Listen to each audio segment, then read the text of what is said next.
Hello, Masters. Welcome to Shambhala book reading session. Today is session 25 or day 25. Last week క్లాస్లో మనము శంబల జీవనం అనే చాప్టర్ని complete చదువుకుంటూ ఉన్నాము. అది కంప్లీట్ అవ్వలేదు, అవుతుంది అనుకున్నాం కానీ మనకు వేరే క్లాస్ తీసుకోవాల్సి వచ్చింది కాబట్టి అది అవ్వలేదు. ఈరోజు కంటిన్యూ చేసుకుందాము. ఈ శంబల బుక్ని రాసిన వారు శార్వరి గారు. శార్వరి గారి యొక్క ప్రయాణమే మనకి ఈ బుక్లో చెప్తూ ఉన్నారు.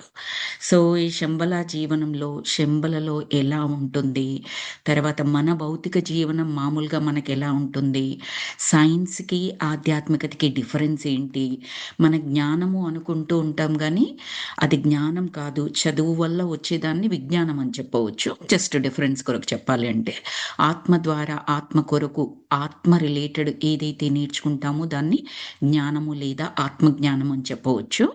అలాగే మన శార్వరి గారు క్వశ్చన్స్ అడుగుతూ ఉంటే మా తారాదేవి గారు ఆన్సర్ చెబుతూనే బోల్డ్ అన్ని ప్రశ్నలు వేశారు. అసలు ఒక 2 పేజీలు తను ప్రశ్నలు వేస్తూనే పోయారు. మీరు ఇలా ఉంటారు కదా, ఇలా అనుకుంటారు కదా, మీ దగ్గర ఇలా ఉంటుంది కదా అని చెప్పేసి ఆ ప్రశ్నలన్నీ కూడా మనం చదువుకున్నాము.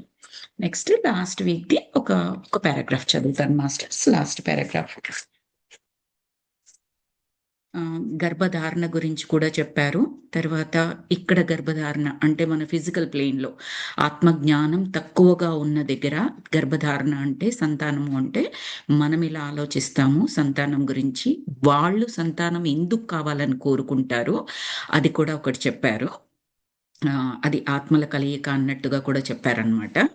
సో దాని గురించి చెబుతూ మీ వైద్యం ప్రకారం గర్భధారణ అన్నది జన్యువుల కలయిక. జన్యువులు ఉంటాయి కదా, డిఎన్ఏ అని చెప్పేసి చెప్తూ ఉంటారు కదా, జన్యువుల కలయిక. మీది టెస్ట్ ట్యూబ్ పరిశోధన. జన్యు కణాలకు ఆత్మలతో సంబంధం ఉండదు, అందుచేత చాలా మందికి ఆత్మలు ఉండవంటే ఆత్మజ్ఞానం స్పృహ ఉండదు అని మీనింగ్. ఇక్కడ ఆత్మస్పృహ లేకుండానే జీవితం సాగిస్తారు. ఆ విషయం మీకు తెలియదు, మీ సైంటిస్టులకు కూడా తెలియదు. స్త్రీ పురుష వీర్య కణాలని టెస్ట్ ట్యూబ్లో కలిపిన పిండం ఏర్పడుతుంది. అంటే ఆవిడ ఎలా చెప్పడానికి ట్రై చేశారు అంటే దానికి ఒక మనిషి యొక్క గర్భమే, అంటే ఒక స్త్రీ యొక్క గర్భమే అవసరం లేదు.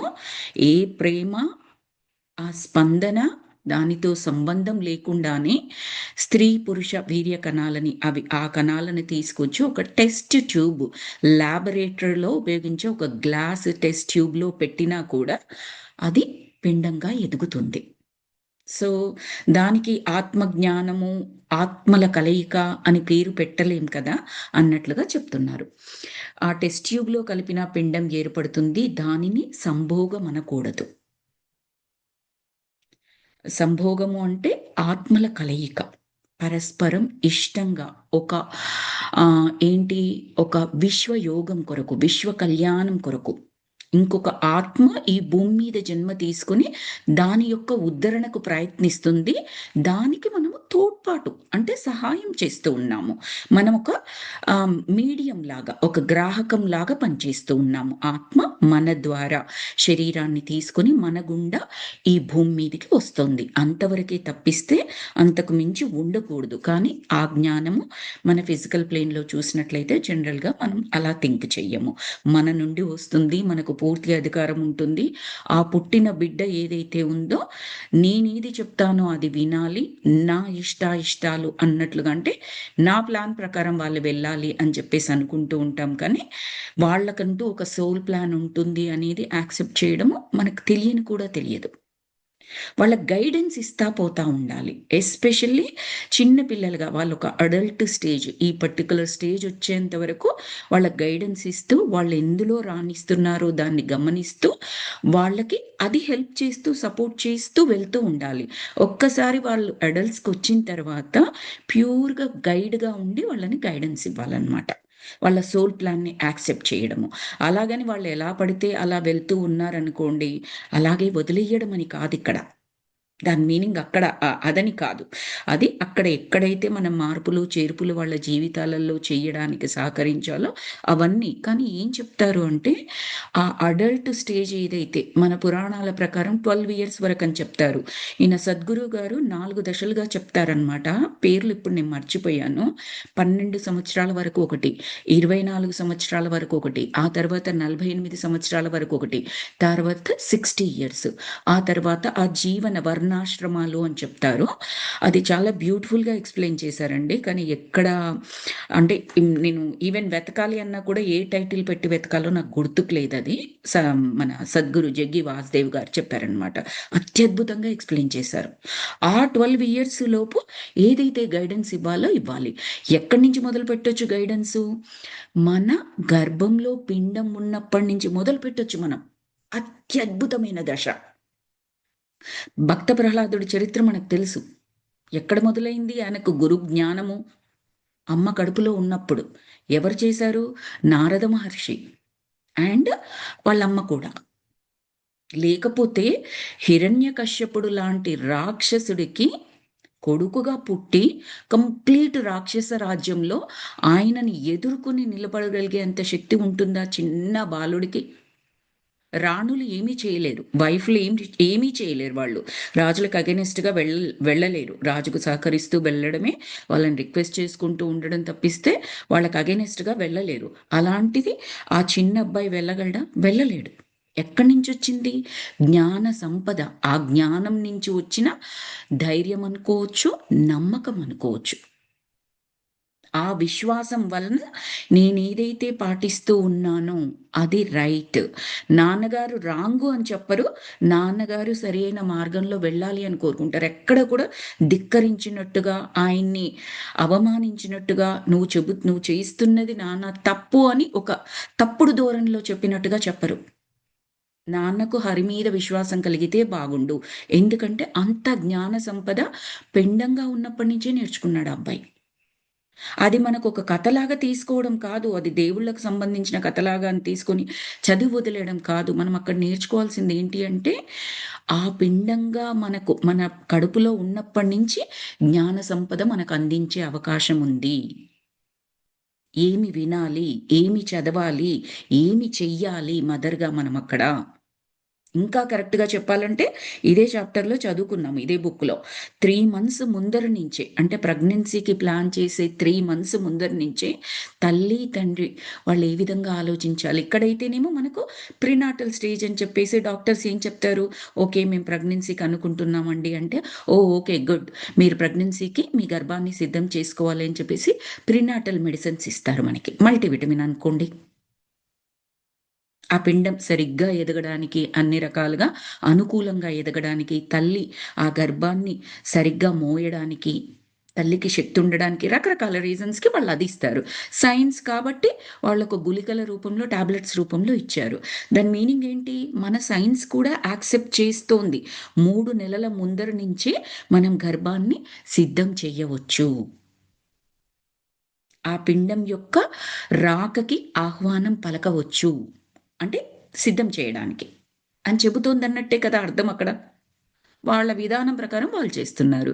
ఆధ్యాత్మిక విధానం ప్రకారం మనము ధ్యానం చేయడము, జ్ఞానం తీసుకోవడము, చక్కటి స్పిరిచ్యువల్ బుక్స్ చదవడము, వినడము, స్పిరిచ్యువల్ వర్క్‌షాప్స్ ఆర్ సదస్సుల్లాంటివి మన వర్క్ చేసుకుంటూనే, ఇంట్లో వర్క్ చేసుకుంటూనే, ఆఫీస్ వర్క్ చేసుకుంటూనే, తల్లి, తండ్రి ఇద్దరూ కలిపి చేస్తే ఇంకా అద్భుతమైన రిజల్ట్స్ ఉంటాయండి. వాళ్ళ సోల్ ప్లాన్ ఏదైతే ఉందో, ఆ ఆత్మ ఆ సోల్ ప్లాన్‌కి మనం ఎలాగ సహకరించవచ్చో, అలాగ సహకరించగలుగుతాం. అండ్ మనకు మన ఆదిశంకర భగవత్పాదులున్నారు కదా! ఆదిశంకరాచార్యులు. ఆయన ఆయన 5 ఏళ్లకు నేను ఇల్లు వదిలిపెట్టి వెళ్తాను అంటే, ఏ తల్లిదండ్రులు ఒప్పుకుంటారు? లేక కలిగిన సంతానం ఆయన. ఎందుకు చేసుకున్నారు ఆ తల్లి గర్భాన్ని? 8 సంవత్సరాలకు ఒడుగు చెయ్యమ్మా, నేనింక దేశాన్ని వదిలిపెట్టి వెళ్తాను. వాళ్ళ నాన్నగారు కూడా ఉండరు. అలా చెయ్యొచ్చా పుట్టిన కొడుకు? ఆ తల్లి ఎంత బాధపడుతుంది?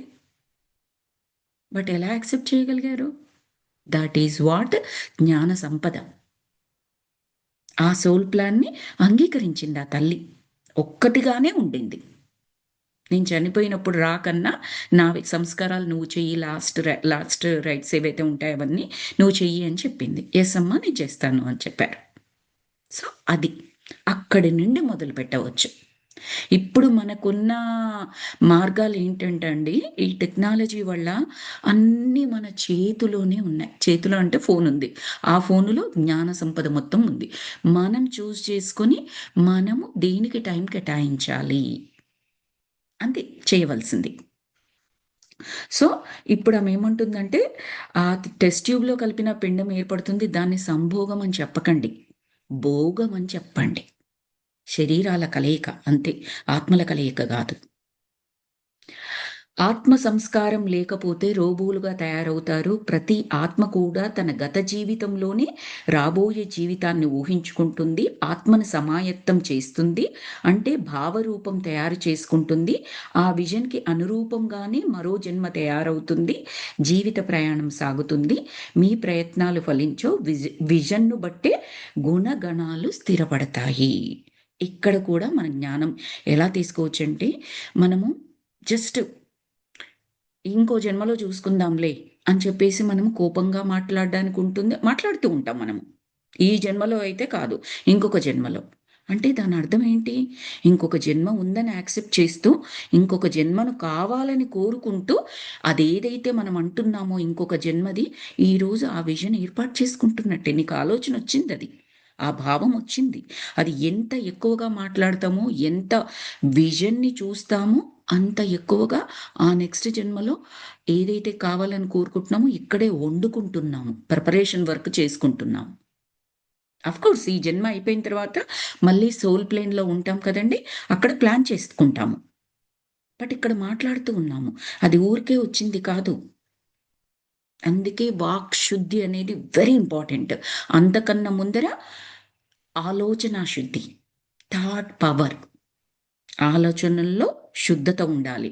ఆలోచనల నుంచి అది శుద్ధమైన ఆలోచనలు చేసినామనుకోండి, ఆటోమేటిక్‌గా వాక్‌శుద్ధి కలుగుతుంది. సరి అయిన మాటలు మన నోటి గుండా వస్తాయి.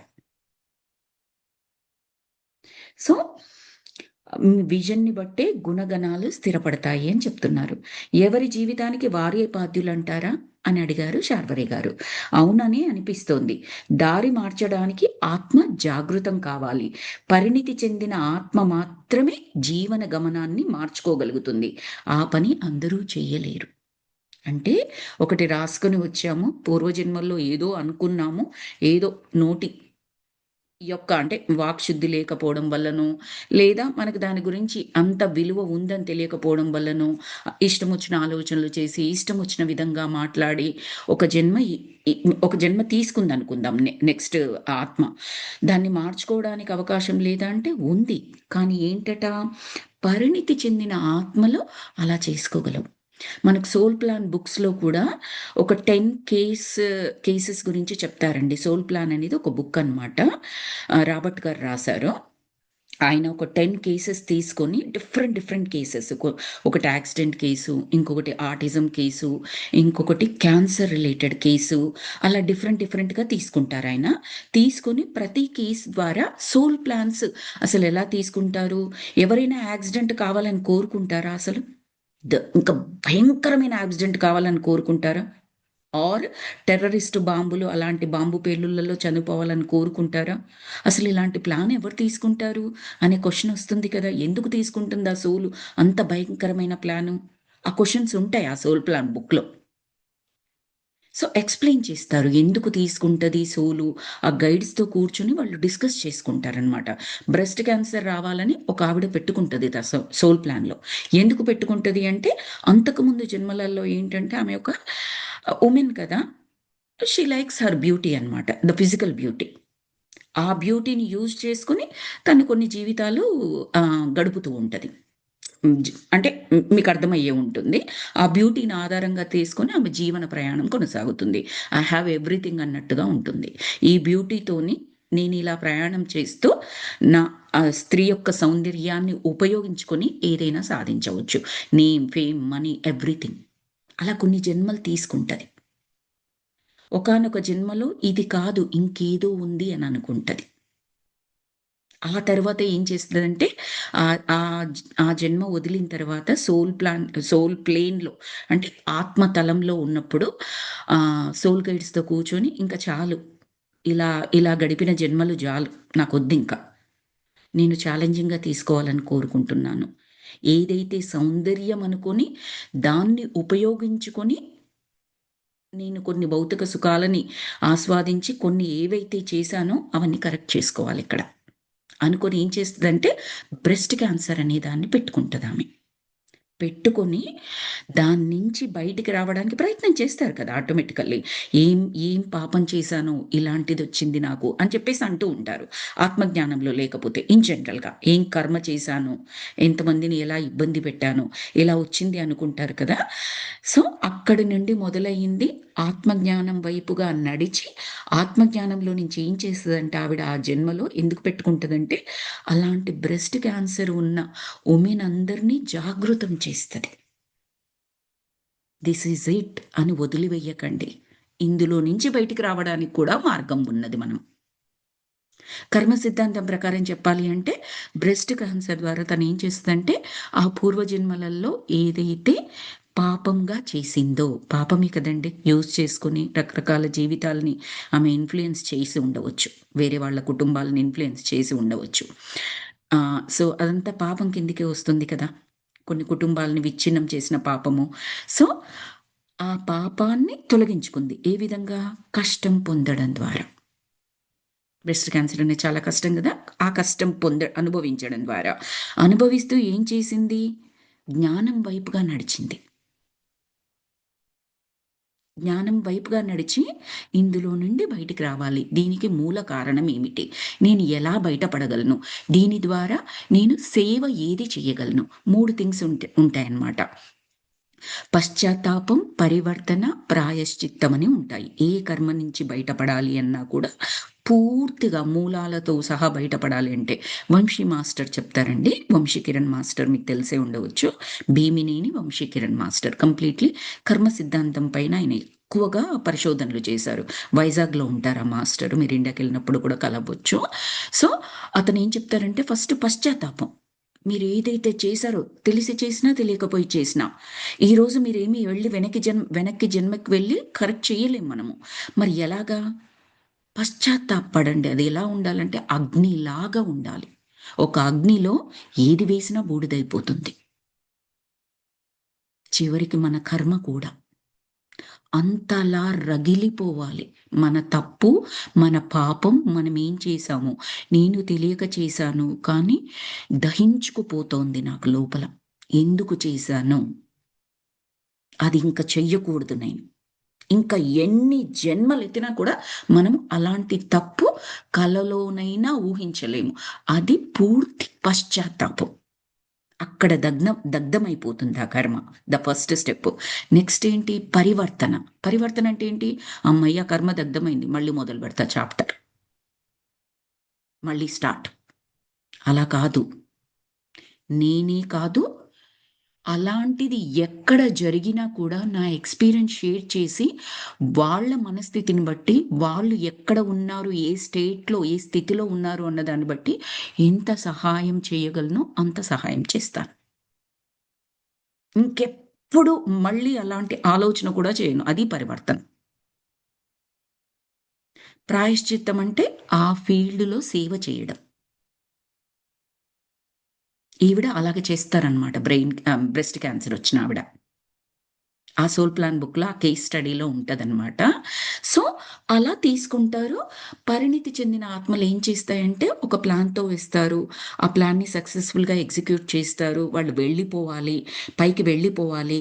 కానీ కొన్ని కొన్ని సార్లు వాళ్ళేం చేస్తారు అంటే, ఆ ప్లాన్‌ని మార్చుకుంటారనమాట. మార్చుకొని మళ్ళీ ఇంకా ఏదైనా వాళ్ళు చేయాల్సింది ఉందా ఈ భూమి మీద? ఉంటేనే ఉంటారు. అప్పుడే మార్చుకుంటారు. అదర్‌వైజ్ కాదు. అమ్మో! ఆ సోలు అన్నీ చేసిన తర్వాత మళ్ళీ ఇంకా ఉండి, అక్కర్లేని కర్మని తగిలించుకుందనుకోండి, పెద్ద కష్టం కదండీ అది. పనయిపోయిన తర్వాత చక్కగా చేతులు దులిపేసుకొని ఎళ్ళిపోవడమే. అది మన జీవితంలోనైనా సరే, సోలు ఒక జన్మ నుంచి విడిపోవడమైనా సరే. అవసరం ఉంటేనే. ఒక దగ్గరికెళ్ళాం మనము. దేని కొరకు వెళ్ళాము? ఆ పని చేసుకున్నాము. గమ్మున బయటకొచ్చేసేయాలి సైలెంట్‌గా. మళ్ళీ అక్కడ కూర్చొని రచ్చబండ వ్యవహారాలు పెట్టామనుకోండి, ఆ రచ్చబండ వ్యవహారాలలో మనం ఊనో, ఆనో ఏదో ఒకటి అనాల్సొస్తుంది. గాలికి పోయే కంప మనకు తగిలించుకున్నట్లు అని ఒక సామెత కూడా ఉంటది. నో. మనం మన భౌతిక జీవనంలో డే టు డే లైఫ్‌లో కూడా ఎంతవరకు ఏమిటి అది చేశాము. ఇక్కడేమి స్వార్థం కాదండి. ఇక్కడ మనం మాట్లాడేదక్కడ. నా పని నేను చేసుకున్నాను, బయటపడ్డాను. అలాంటి స్వార్థం కాదు మనం మాట్లాడేది. అక్కర్లేని వాటిల్లో తలదూర్చకపోవడం. సోల్స్ కూడా అదే చేస్తాయి. ఆత్మ పరిణితి అంటే కాస్త వృద్ధాత్మలైతే ఏం చేస్తాయంటే వాటి గమనాన్ని మార్చుకోగలిగే పరిణితి కూడా ఉంటుందనమాట. సోల్ గైడ్స్‌తో కూడా చెక్ చేస్తారు. కొంతమంది చూడండి మీరు, మనం చాలా వింటూ ఉంటాము. వాళ్ళు ఆల్మోస్ట్ డెత్ బెడ్ మీద ఉంటారు. అసలు డాక్టర్స్ కూడా మనకేమి హోప్ ఇవ్వరు. ఇంక మీరు ప్రార్థన చేసుకోండి. మేమేమి చెయ్యలేము. మేము చేయగలిగినంత చేసేసాము అని చెప్తారు. ఎక్కడ ఏ హోప్స్ కుటుంబానికి ఉండదు, డాక్టర్స్‌కి ఉండదు. కానీ మిరకిల్ జరుగుతుంది. బయటికొచ్చేస్తారు వాళ్ళక్కడి నుంచి. ఆ డెత్ బెడ్ మీద స్పృహ లేకుండా ఉన్నప్పుడు ఏం జరుగుతుంది అంటే, ఆ సోలు పైన ఉన్న సోల్ గైడ్స్‌తోని మంతనాలు చేస్తూ ఉంటది. Do I need to stay back? Or shall I come there? ఇంకా ఏమైనా ఉందా నేను ఉండాల్సింది? ఇది కూడా ఆ సోల్ ప్లాన్ బుక్‌లోనే ఇంకొక కేస్ స్టడీ, యాక్సిడెంట్స్ అనే కేస్ స్టడీ ఉంటదందులో. ఒకతను యాక్సిడెంట్ ప్లాన్ చేసుకొనొస్తాడు తన జీవితంలో. అతని అతని ఆహ్, స్ ఆహ్, కేస్‌లో ఇది చెప్తారనమాట. అక్కడే నాకు తెలుసు. అండ్ మన జీకే సార్ ఉన్నారు కదా! వాళ్ళ యొక్క సిస్టర్ ఎక్స్‌పీరియన్స్ కూడా ఉందండి. ఇలాంటి ఎక్స్‌పీరియన్సే.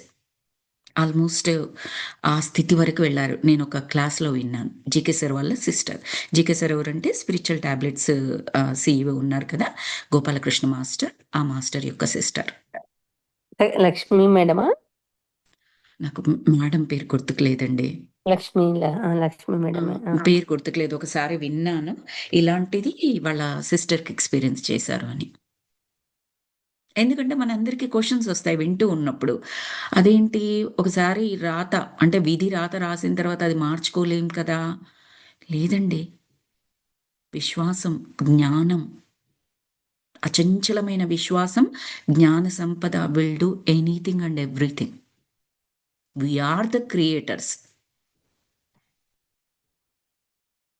ఆ భగవంతుడికి మార్చగలిగే శక్తుంది అని మనం నమ్మినప్పుడు, మనము కూడా భగవంతులమే అని సంపూర్ణంగా మనము కణాన మనకు తెలిసినప్పుడు, ఊరికనే కాదు బయటికి చెప్పడం కాదు. ఇప్పుడు నాలో పరమాత్మ ఉన్నాడు అని నేను చెప్తాను. కొన్ని కోట్ల సార్లు చెప్తాను. But each and every part of me is feeling the same అంటే డెఫినెట్‌లీ నాట్. 1% కూడా కాదేమో అనుకుంటాను. చెప్పడం వేరు, అణువణువున ఫీల్ అవ్వడం వేరు. చిన్న సందేహం కూడా ఉండకూడదనమాట. ఒక రమణ మహర్షిలాగా. ఆత్మ అంటే ఆత్మగానే ఉన్నారాయన. అందుకే అందరూ చూస్తుండగానే జ్యోతి రూపంలో ఆయన శరీరాన్ని వదిలిపెట్టి ఆత్మ జ్యోతి రూపంలో వెళ్ళింది.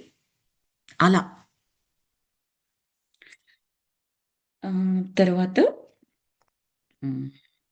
ఆత్మ జీవన గమనాన్ని మార్చుకోగలుగుతుంది. పరిణితి చెందిన ఆత్మ ఆ పని అందరూ చేయలేరు అని చెప్పారు. తర్వాత మీరు ఎంతో శ్రమపడి శంబల గురించి తెలుసుకోవాలని వచ్చారు. మీకు సహకరించడం మా విధి. మిమ్మల్ని కాదనకూడదు. నిరుత్సాహపరచకూడదు. ఇక్కడి జ్ఞానం విద్యగా బయటి ప్రపంచానికి అందుతుంది కదా! అదే కదా వాళ్ళకి కావాల్సింది. ఇంకొకటి ఈ జీవన గమనాన్ని మార్చుకోవడంకి మనందరికీ అర్థమయ్యే ఒక ఎగ్జాంపుల్ చెప్పుకోవచ్చు. ఇప్పుడు పిల్లలు ఒక సర్టెన్ హై స్కూల్ స్టడీస్ చదివిన తర్వాత ఇంటర్మీడియేట్‌లో ఏదో ఒక సబ్జెక్ట్ తీసుకున్నారనుకోండి. ఓకే. ఇంజినీరింగ్ రిలేటెడ్ సబ్జెక్టో, డాక్టర్ రిలేటెడ్ సబ్జెక్టో, లాయర్ రిలేటెడ్ సబ్జెక్టో ఇలా ఒక సబ్జెక్ట్ తీసుకున్నారు. ఆ తర్వాత డిగ్రీకి వెళ్లారు వాళ్ళు. డిగ్రీ అంటే అది ఏ డిగ్రీనైనా అనుకోండి. అక్కడ మార్చుకోవడానికి వీల్లేదా అంటే డెఫినిట్‌గా మార్చుకోవచ్చు. డిఫరెంట్ సబ్జెక్ట్ తీసుకోవచ్చు. ఓకే. ఎడ్యుకేషన్ సిస్టమ్ నీ బ్యాక్‌గ్రౌండ్ ఇది కాబట్టి తీసుకోకూడదు అనేది అది చెప్పొచ్చేమో. బట్ మనకు సత్తా ఉంటే మనం ఈ సబ్జెక్ట్ చదివిన తర్వాత కూడా within short span because number of years కూడా చూస్తుంది మన ఎడ్యుకేషన్ సిస్టమ్. నీకు 17 ఇయర్స్ ఉన్నాయా? 16 ఇయర్స్ ఉన్నాయా? బ్యాచిలర్స్‌కి చేయడానికి. అది మీట్ అయ్యాము. ఏదో నేను మ్యాథ్స్ తీసుకున్నాను. బట్ నాకు డాక్టర్ వైపుగా వెళ్ళాలని ఉంది. కూర్చొని వితిన్ 1 ఇయర్‌లో 6 మంత్స్‌లో నేను ఆ బైపీసీ రిలేటెడ్ సబ్జెక్ట్ అంతా చదివేశాను నేను. నాకు కావాలని కోరికుంది కాబట్టి. నేను ఇంజినీరింగ్ వైపు అనుకున్న దాన్ని నేను నేను చాలా కష్టపడి నాలో ఆ పొటెన్షియల్ ఉంది. ఇటువైపు వెళ్తున్నాను. మార్చుకున్నాను కదండీ! కంప్లీట్ మారిపోతుంది కదా! అలా మనం చూస్తూ ఉంటాము. ఎస్పెషల్లీ యూఎస్‌లో మనకు చాలా చాలా తెలుసది. పిల్లలు బ్యాచిలర్స్‌కొచ్చిన తర్వాత వాళ్ళొక సబ్జెక్ట్ తీసుకొని, అది మార్చేసుకొని ఇంకో సబ్జెక్ట్ తీసుకుంటూ ఉంటారు. మాస్టర్స్‌లో కూడా మారుస్తారిక్కడ. నాకు తెలిసిన వాళ్ళు కూడా ఉన్నారు అలా మార్చిన వాళ్ళు. సో, అలాగనుకోవచ్చు. బట్ అందరూ మార్చగలరా? లేదు. పొటెన్షియల్ ఉండాలి. అమ్మో! 6 మంత్స్‌లో అందరూ 2 ఇయర్స్‌లో చదివే కోర్సు, నేను ఇప్పటి వరకు నాకు పెద్దగా సంబంధం లేదు. దాని మీద పెద్దగా ఇది లేదు. ఇప్పుడు 6 మంత్స్‌లో కంప్లీట్ చేయాలి నేను. ఆర్ 1 ఇయర్‌లో కంప్లీట్ చేయాలి. నేను చేయలేను. ఎందుకొచ్చింది? ఇలాగే వెళ్ళిపోతాను నేను. అని చెప్పేసి అనుకుంటూ ఉంటాం. అందరూ చేయలేరు. ఓన్లీ ఎవరికైతే ఆ పొటెన్షియల్ ఉందో, ఎవరైతే హార్డ్ వర్క్ చేయగలరో, ఎవరికైతే ఆ క్లియర్ అవగాహన వాళ్ళ లక్ష్యం మీద క్లియర్ అవగాహన ఉందో వాళ్ళు చేయగలరు. ఎనీ టైమ్ మార్చుకుంటారు వాళ్ళ గమనాన్ని. ఒక ఫీల్డ్‌లోకొచ్చి ఒక హైయెస్ట్ పీక్ వరకు వెళ్ళి కంప్లీట్‌గా వదిలేసి ఇంకొకటి మొదలు పెట్టనవచ్చు వాళ్ళు. ఏ ఏజ్ దగ్గరనైనా మొదలుపెట్టవచ్చు. సో, అలా ఆ ఎగ్జాంపుల్ తీసుకోవచ్చు మనం. తర్వాత మీరు బయటికి శంబల గురించి తెలుసుకోవాలనొచ్చారు కాబట్టి, తప్పకుండా మిమ్మల్ని నిరుత్సాహపరచను, హెల్ప్ చేస్తాను అని చెప్పేసి చెప్పింది. మొదటి రహస్యం, మీరు చూస్తున్న శంబల ఇక్కడ వాస్తవంగా లేదు. అంటే అసలు లేదని కాదు. అది ఉన్నా మీకు కనిపించదు. ఇది అందరికీ కనిపించని మాయా ప్రపంచం. Mystic world. కనిపిస్తున్న లేని లోకం. మీరు నన్ను చూస్తున్నారు. నా అందాన్ని చూస్తున్నారు. నా ఆత్మని వెతకడం లేదు ఇక్కడ. ఆత్మల్ని ఆత్మతో వెతికే వారికి శంబల కనిపిస్తుంది. అంటే అర్థం ఏంటంటే, మనం అనుకుంటున్నాం కదా! మనకు కూడా వచ్చింది కదా క్వెషను, శంబల అనే లోకం నిజంగా ఉందా? మనకు కనపడుతుందా అని అంటే, ఉంది. అంటే ఉంది. లేదు అంటే ఎవరికైతే కనపడదో వాళ్ళకు లేదు. ఎందుకంటే ఆత్మజ్ఞానంతో ఉన్నవారికే ఇది కనిపిస్తుంది. ఈ లోకం గురించి అర్థమవుతుంది. శరీరాలు లేకపోయినా వాళ్ళు ఆత్మల స్థాయిలో ఎలా ఉండగలుగుతున్నారు ఆ లోకంలో వాళ్ళు మాత్రమే అర్థం చేసుకోగలరు. కాబట్టి లేని వాళ్ళకు లేదు, ఉన్న వాళ్ళకి ఉంది. ఏది లేని వాళ్ళకు? ఆత్మజ్ఞానం లేని వాళ్ళకి, ఆ స్థాయిలో ఆలోచించిన లేని వాళ్ళకి లోకం లేదు. ఆత్మజ్ఞానం ఉన్న వాళ్ళకి యెస్ ఉంది. మీ జ్ఞాపకాలతో, మీ జ్ఞానంతో నన్ను అంచనా వేస్తున్నారు. నేను అంచనాలకి అందను. మనిషి రూపంలో కనిపిస్తున్న నేను మనిషిని కాను. చేతికి చిక్కిన అందని అందాన్ని నేను. చేతికి చిక్కని దైవత్వాన్ని నేను. ఊహించలేని పరమాత్మ తత్వాన్ని నేను. ఫిజికల్ బ్యూటీ ఉంటే ఫిజికల్ బ్యూటీ ఉంటే గదా అందానికి అంచనాలు. క్షణంలో నేను మాయమైపోతాను. అదృశ్యమవుతాను. అంటే అణువులుగా డిజాల్వ్ అయిపోతాను. మళ్ళీ ఎప్పుడో, ఎక్కడో అవసరమైనప్పుడు శరీరం కల్పించుకుంటాను. అది నా సంకల్పం. ఇప్పుడు చెప్పు యోగి, నీవు వచ్చిన శంబల ఉన్నట్లా? లేనట్లా? నీవు చూచింది, చూస్తున్నది కలనా? నిజమా? జ్ఞానం నీ ఇంట్యూషన్ పరిధిలోది కాదు. అది సేమ్ ఆమె చెప్పేది. ఇప్పుడు ఏదైతే ఆ సౌందర్యవతి అని ముందరే ఎక్స్‌ప్లెయిన్ చేశారు కదా! అది శాశ్వతం కాదు. ఆమె ఆ క్షణం అనుకుంటే ఆ క్షణం ఏదైతే శరీర సౌందర్యంతో ఉందో ప్రస్తుతం కనిపిస్తోందో శార్వరి గారికి, ఆ శరీరాన్ని ఆ క్షణంలో వదిలిపెట్టేయగలదు. ఇంకొక శరీరం తీసుకోగలదు. కోకొల్లలున్నాయి మన పురాణాలలో ఇలాంటి కథలు. మన వెనకటి మూవీస్‌లో బోలెడన్ని చూసాం. మాయా రూపం వేసుకొని వచ్చారు, ఈ రూపం వేసుకొని వచ్చారు, ఆ రూపం వేసుకొని వచ్చారు. అది ఎక్కడో అక్కడ నిజం కాకపోతే, ఈ భూమి మీదున్న మానవులకి ఆలోచన రాదండి. అలా తీయలేరు వాళ్ళు ఆ మూవీస్ కానీ, వాటెవర్ బుక్స్ రాయడం కానీ. ఆలోచన పైలోకాల్లో ఉంటుంది. దాని యొక్క మూలం అక్కడుంటుంది. మన గుండా బయటకొస్తుంది. అది కూడా చెప్పుకున్నాం మనం. సో, సంకల్ప మాత్రం చేత ఇది 'ఒక యోగి ఆత్మకథ' బుక్‌లో కూడా చాలా చక్కగా వివరిస్తారు. మన పరమహంస యోగానంద యొక్క గురువు గారు కూడా అలా ఒకేసారి ఒక దగ్గర కనిపిస్తారు, ఇంకో దగ్గర కూడా కనిపిస్తారు, 2 ప్లేసెస్‌లో కనిపిస్తారు. అలాగే అణువుల సంఘటన, అణువుల విఘటన అన్న జ్ఞానం ద్వారా ఎక్స్‌ప్లెయిన్ చేస్తారు. ఎందుకంటే మన శరీరం ఏదైతే ఉందో అవన్నీ పరమాణువులు, అణువుల కలయికనే సైన్స్ ప్రకారం. ఆ పరమాణువులు, అణువులు ఈ పర్టిక్యులర్ అరేంజ్‌మెంట్ ప్రకారం ఉంటే నా శరీరం ఈ విధంగా కనిపిస్తుంది. నా కనుముక్కు తీరు, చెయ్యి, కాలు ఈ విధంగా కనిపిస్తాయి. ఆ అణువులని, పరమాణువులని డిఫరెంట్‌గా అరేంజ్ చేశాననుకోండి, అప్పుడు ఇంకొక రకంగా కనిపిస్తాను నేను. సింపుల్. మన ఇంట్లో వస్తువులుంటాయి. అదే స్టీల్‌ది ఒకటి పాత్రలాగా కనిపించొచ్చు, ఒక పాన్ లాగా కనిపించొచ్చు, స్పూన్ లాగా కనిపించొచ్చు, గ్లాస్ లాగా కనిపించొచ్చు, ఒక బిందెలాగా కనిపించొచ్చు. అదే స్టీల్. ఆ స్టీల్‌లో ఉపయోగించే ఉండే అణువులు, పరమాణువుల అమరిక వలన షేపొస్తుంది. స్పూన్ షేప్, గ్లాస్, కటోర, గిన్నె, బిందె ఇలా రకరకాల షేప్సొస్తాయి. బట్ మూల పదార్థం ఏంటి? స్టీలే. ఆ స్టీల్‌లో ఉండే ఆ నికెల్, కోబాల్ట్ ఏదైతే ఉన్నాయో అవే మెటల్స్ కదా! మనందరిలో ఉండే ఆత్మ అదే. అణువులు, కణాలు, పరమాణువులు అవే. Arrangement is different. మరి అరేంజ్‌మెంట్ ఎలా వచ్చింది? అగైన్ కర్మ సిద్ధాంతం ఆ టెర్మినాలజీలో చెప్పుకోవాలంటే, మన పూర్వజన్మ కర్మల బేస్డ్‌గా మనం ఏ శరీరం నిర్ణయించుకుంటున్నామో ఈ జన్మకి, ఎలాంటి ప్లాన్ సిద్ధం చేసుకుంటున్నాము, అంటే ఏ పాపాలు తొలగించుకోవాలి, ఎలా తొలగించుకోవాలి, ఒకవేళ ఇంకా కొన్ని జన్మలు తీసుకోవాలి అన్న ఆలోచన మొత్తం ఇదే జన్మలో కంప్లీట్ చేసుకోవట్లేము. సోల్ ప్లేన్‌లో అంటే ఆత్మతలంలో ఉన్నప్పుడు మనకర్థమవుతది. ఇంకా ఇంత బర్డెన్ ఉంది నా దగ్గర. ఇన్ని బ్యాగులున్నాయి, కర్మల బ్యాగులు. ఒక 4, 5 బ్యాగులు తీసుకుంటా 100 బ్యాగుల్లో అన్నప్పుడు మిగతా 95 బ్యాగులకు సంబంధించయితే ఉంటుంది కదండీ! అంటే ఇంకొక జన్మ ప్లాన్ చేసుకుంటున్నట్లే కదా! మొత్తం ఇక్కడ క్లియర్ చేసుకుంటున్నాము అన్నట్టు కాదు కదా! సో, దాని ప్రకారం మనం తీసుకుంటాము. శరీరం కానీ, తల్లిదండ్రులని కానీ, ప్లేస్‌ని కానీ, ఎథ్నిసిటీ అంటే మనం ఏ కులము, ఏ మతము, ఏ రంగు, ఎవ్రీథింగ్. జుట్టు కలర్‌తో సహా ఎవ్రీథింగ్ డిసైడ్ చేసుకొనొస్తాం. సో, బేసికల్లీ అణువుల అమరిక. సంకల్ప మాత్రం చేత ఈ అణువుల్ని ఆమె క్లియర్‌గా చెప్పిందక్కడ.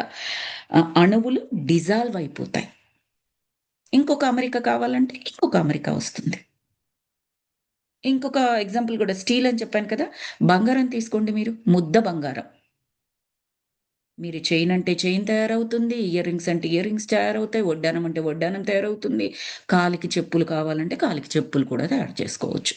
అదే బంగారంతో. బంగారు పాదరక్షలు యూజ్ చేసేవాళ్ళు కూడా ఉంటారు. తెలుసు కదా మనకి. సో, ఎలా అంటే అలా ఎలా మారిపోయిందో ఇక్కడ కూడా వీళ్ళు సంకల్ప మాత్రం చేత ఏ శరీరం అంటే ఆ శరీరం తీసుకోగలరు. ఎన్ని రోజులంటే అన్ని రోజులు ఆ శరీరంలో ఉండగలరు. ఎక్కడంటే అక్కడ ఉండగలరు. అప్పుడు అడుగుతుంది. ఇప్పుడు ఇదంతా చెప్పాను కదా! మరి నేనున్నట్లా? లేనట్లా? శంబల ఉన్నట్లా? లేనట్లా? నువ్వు చూసింది, చూస్తున్నది కలనా? నిజమా? ఏమనుకుంటున్నావు? ఒకసారి చెప్పు అని శార్వరి గారిని అడిగారు. ఇక్కడ మాకు ప్రేమలుంటాయా అని కదా మీ అనుమానం? అంటే మనందరి అనుమానం. ఓహ్! వాళ్ళ మధ్యలో ప్రేమలుంటాయా అని. మీ ఆలోచనలు ప్రేమకు పరిమితం. మీ శారీరక ప్రేమకు వివాహం అవసరం. మాది విశ్వ ప్రేమ. ఆత్మగత ప్రేమ. ఇక్కడ మాతా, పితృ ప్రేమలు ఎక్కువ. అంటే అందరిని కుటుంబం లాగానే చూస్తారు. తల్లి, తండ్రి మాదిరిగా ఉంటారు. మిగతా ఆత్మలన్నీ కన్నబిడ్డల్లాగా. అంటే ఇక్కడ మాతాపితల్లాగా అంటే అర్థం ఏంటంటే, ఇప్పుడు దేవుడిని కూడా మనం అలాగే అనుకుంటాం కదండీ! విశ్వమాత, విశ్వపిత. ఆ దేవుడు అమ్ దేవతనేమో అమ్మలాగా, దేవుడినేమో తండ్రిలాగా. అలా తండ్రి, తల్లి అనుకుంటాం గదా! వాళ్ళందరికీ మన మీద ఉండేదేంటి? పుత్రవాత్సల్యం. సంతానం మీద ఉండే ప్రేమ శుద్ధమైన ప్రేమ. రైట్? సో, అలాంటి ప్రేమతో ఉంటాం. ఇద్దరి ఇంట్యూషన్ కలిస్తే ప్రేమ పుడుతుంది. ప్రేమలోంచి ఆత్మ పుడుతుంది. ఇది పారవశ్య ఫలితం. ఇద్దరి ఇంట్యూషన్. శరీరాలు కలిస్తే కాదు. ఇంట్యూషన్. ఇక్కడ ఆలయాలు దేవాలయాలు కావు. ప్రేమాలయాలు. ప్రేమలపై ప్రయోగాలు జరిపే ల్యాబొరేటరీలు. మా పెద్దలంతా ఆలయాల్లో పనిచేస్తారు. ఆలయాల బయట ఉన్న మాలాంటి వారు బయటి ప్రపంచంతో సంబంధాలు పెట్టుకుంటారు. ఎందుకు పెట్టుకుంటారు? ఈ సంపద, ఈ జ్ఞాన సంపద బయట ప్రపంచానికి వెళ్ళాలి. అదే కదా వాళ్ళ కోరిక. అందుకని ఆలయాల్లోని వారు పరమ గురువులు, బయటి వారు ఉత్తమ గురువులు, ఉత్త గురువులు. అంటే ఉత్త గురువులు ఇన్ ద సెన్స్ వీళ్ళు కూడా గురువులే. ఆ లోపల ఆలయాల లోపల ఉన్న వాళ్ళు ఇంకా ఎక్కువ పరిణితి చెందిన వాళ్ళనమాట. వీళ్ళకేమైనా సలహాలు కావాలంటే కూడా వాళ్ళు ఇస్తారు, గైడ్ చేస్తారు. యోగులు, ధ్యాన తత్పరులు, లోపలి వారు అప్పుడప్పుడు బయటికి వస్తుంటారు, పోతుంటారు. సంసార పక్షంగా జీవిస్తారు. సంసారం భావపరంగానే అనుకోండి. సంసారము అనగానే మళ్ళీ శారీరక స్పృహకొచ్చేస్తాం. నో నో, భావపరంగా మళ్ళీ వెంటనే కరెక్ట్ చేసింది. భావప్రాప్తి కలిగితే, తృప్తి కలిగితే సంసారం చేసినట్లే. చెప్పారు కదా! వాళ్ళు ఆత్మ సంయోగం అని చెప్పేసి వాళ్ళ పిల్లల్ని ఎలా కంటారు చెప్పారు మనకి. ఒక 2, 3 క్లాసుల కింద చదువుకున్నాం. ఆత్మ సంయోగం అది. వాళ్ళెందుకు సంతానాన్ని కోరుకుంటారో కూడా చెప్పారు. దాని ద్వారా, ఆ సంతానం ద్వారా ఆత్మజ్ఞానం స్ప్రెడ్ చేయడానికి బయటి ప్రపంచంలో. ఆత్మజ్ఞానము వ్యాప్తి చెందించడానికి. తర్వాత పుట్టబోయే బుల్లి పాపాయిలదే మా లోకం. పిల్లలకు ఆత్మపరంగా జన్మనిచ్చేది ఇక్కడి వారే. భౌతిక జన్మనిచ్చేదేమో మీరు. మీరు శరీరాన్ని ఇస్తున్నారు, మేము ఆత్మలని అని చెప్తోంది. ఆధ్యాత్మికంగా జన్మనిచ్చేది మేము. అంటే మన పుట్టబోయే బిడ్డ ఏదైతే ఉందో ఆత్మ సంస్కారం అని ఒకటి ఉంటుంది కదండి మనకి. ఆ సంస్కారం ఎక్కడి నుంచి వస్తుందంటే ఇదిగో ఈ మహాత్ముల దగ్గర నుంచి. ఇక్కడ మేము సంకల్పిస్తే తప్ప అక్కడ ఆత్మలు కదలవు. జనన సమయంలో మొత్తం జీవితాన్ని ప్లాన్ చేస్తామన్నమాట. అది లైఫ్ విజన్. ఏ తల్లిదండ్రులకు జన్మించాలో వారే నిర్ణయించుకుంటారు. ఏ వాతావరణం కావాలో వారే నిర్ణయించుకుంటారు. కుటుంబ చరిత్ర, సంస్కారం గణనలోకి వస్తాయి. కుటుంబాన్ని అదంతా కూడా చెక్ చేసుకుంటారు వాళ్ళు. కొన్నిసార్లు లాస్ట్ మినిట్‌లో వాళ్ళు రీకాల్ చేసుకుంటారండి. అందుకే మనకి కొన్ని పిండాలు అంటే కడుపులోనే ఇదైపోతాయి చూడండి. కొన్ని శిశువులు పుట్టగానే అదేంటంటే ఇట్స్ ప్లాన్. లాస్ట్ మినిట్‌లో రీకాల్ చేసుకొని వాళ్ళు ఏదైతే ప్లాన్ అనుకుంటున్నారో అంటే రకరకాల రీజన్స్ ఉంటాయండి. ఒక్క రీజన్ కాదు. ఇది మీది ఆత్మ రిలేటెడ్ బుక్స్‌లో ఉంటుంది. మన ఇదుంది కదా! ఆత్మాయనం బుక్‌లో కూడా ఉంటుంది. వాళ్ళు లాస్ట్ మినిట్‌లో కనుక నో, నో ఇప్పుడు కాదు. నేనిప్పుడు జన్మ తీసుకోవాలనుకోవట్లేదు అని ఏ రీజన్‌కైనా అనుకున్నా, లేదు నేను ఏదైతే ప్లాన్ చేశానో దానికి ఈ వాతావరణ పరిస్థితులు లేదా ఈ కుటుంబ పరిస్థితులు ఇది కాదు అని అనుకున్నా కూడా, లేదు తల్లిదండ్రులు పైన ఆత్మతలంలో ఉన్నప్పుడు వాళ్ళ ఆత్మలతో సంభాషిస్తారు. నాకు తల్లిగా ఉంటావా? నాకు తండ్రిగా ఉంటావా? నా ప్లాన్ ఇది. నాకు సపోర్ట్ చేస్తావా? నాకు గైడ్ చేస్తావా? అని చెప్తే ఆ తల్లి ఆత్మ, తండ్రి ఆత్మ కూడా యెస్ చెప్పుకుంటాయి. ఓకే నేను సపోర్ట్ చేస్తాను అని. ఫర్ సమ్ రీజన్ ఇక్కడ తల్లి, తండ్రి సపోర్ట్ ఉండదు అని వాళ్ళకనిపించినా, ఇలా వేరియస్ రీజన్స్‌కి ఏం చేస్తుందంటే మళ్ళీ బ్యాక్ ఎళ్ళిపోతుంది. అలాంటి సమయాల్లోనే పుట్టిన బిడ్డ వెంటనే ఆహ్, అలా జరగడం అనేది జరుగుతుందనమాట. ఆత్మాయనం బుక్‌లో ఉంటుందది. రీజన్స్ వాళ్ళు అడుగుతారనమాట అందులో. ఎందుకిలా జరుగుతుంది అని చెప్పేసి. రకరకాల రీజన్స్. మనకు పురాణాల్లోనైతే the famous story is Gangamata. ఆమెకు ముందు 6గురో, 7గురో అందరూ మహాభారతం చూసిన వాళ్ళమే కదా! అందులో కూడా క్లియర్‌గా చెప్తారు. ముందు శిశువులందరూ కూడా పుట్టిన వాళ్ళని పుట్టినట్లుగానే వదిలేస్తదామె. భర్తకు ముందే చెప్తది. భర్త ఈమెని ప్రేమించి పెళ్లి చేసుకుంటారు. శంతన మహారాజ్ అనుకుంటా ఆయన పేరు ఇఫ్ ఐయామ్ నాట్ రాంగ్.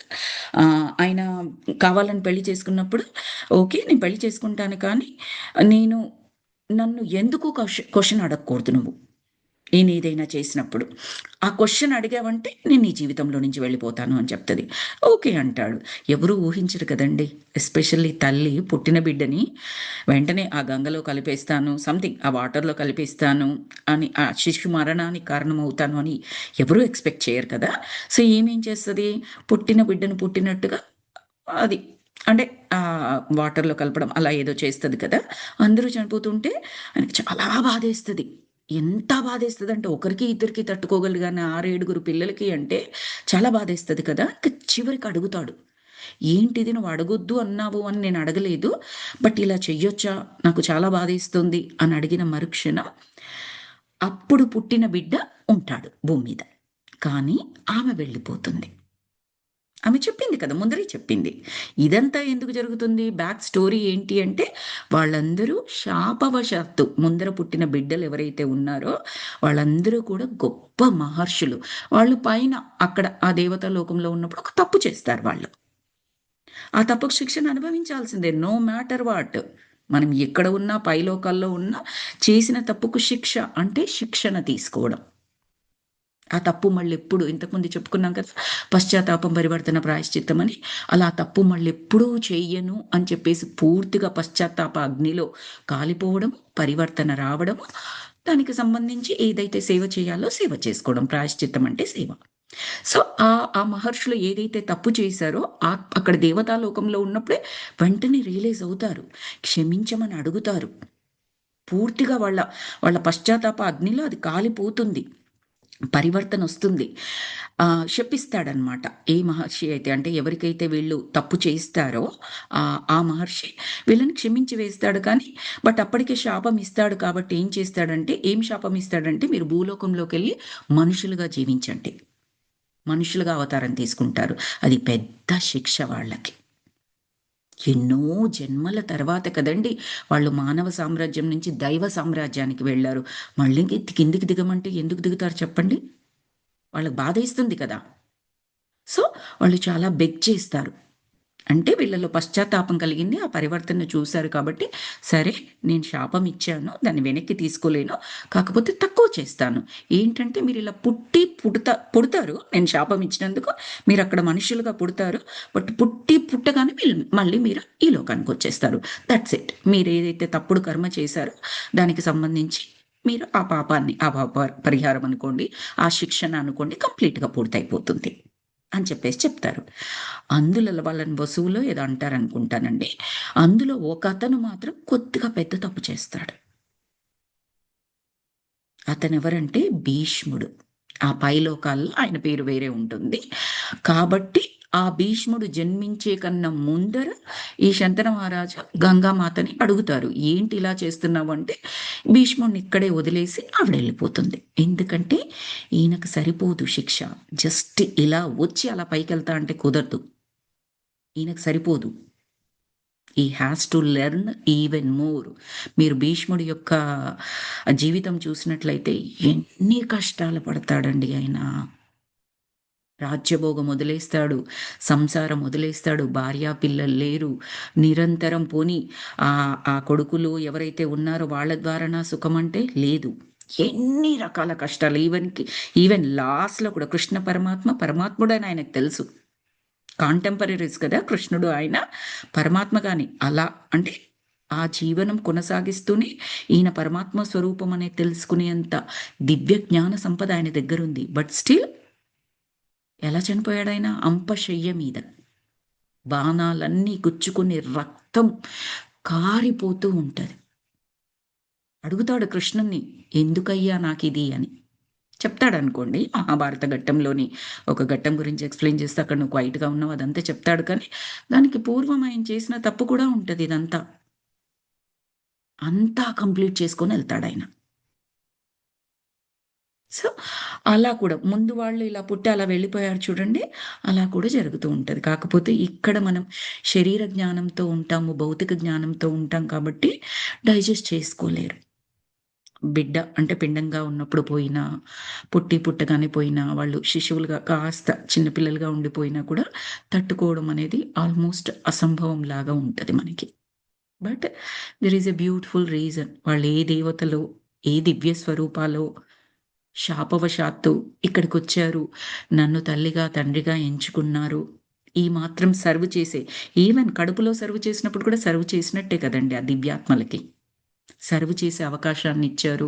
2 సంవత్సరాల, 3 సంవత్సరాల పుట్టిన తర్వాత కొన్ని క్షణాల అంతవరకు అమ్మగా అయ్యే అదృష్టం నాన్నగా అయ్యే అదృష్టం ఇచ్చారు అని ఆ రకంగా చూసాము అనుకోండి, డిఫరెంట్ వేలో ఉంటుంది.